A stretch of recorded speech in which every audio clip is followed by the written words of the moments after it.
А кем ты был раньше? Я до начала этой войны занимал должность заместителя директора кирпичного завода. Есть добровольцы? У нас практически все добровольцы в армии, даже чеченцы, и есть добровольцы других национальностей. Ну, там вот так, по мелочи, я не могу сказать, что их большое количество, но они чисто добровольцы. Я не знаю, но то, что они воюют за деньги, это какой-то дурдом. То, что мы не можем им платить деньги, потому что у нас их самих нет, этих денег. Если бы были, наверное, мы своим бойцам как-нибудь заплатили и помогли бы. У нас бойцов хватает и без наемников.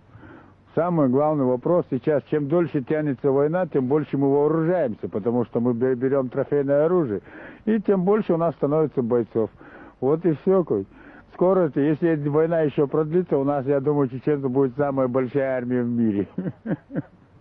Есть слухи, будто бы российская армия хочет с Америки этих Рэмбо, Шварценеггеров этих пригласить. Вы с ними как справитесь?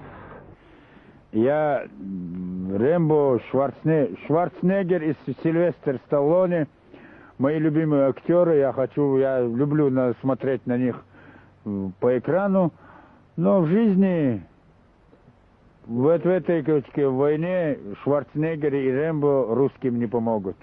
Пускай хоть с Америкой союз заключать, нам-то какая разница. Они в Чечню больше войск, сколько сюда вместится, все равно не пришлют. Больше просто невозможно. Сюда больше и не вместится. Они прислали столько, сколько сюда вместилось. У нас маленькая республика. Сюда вся российская армия все равно не вместится. По частям пришлют, по частям разобьем.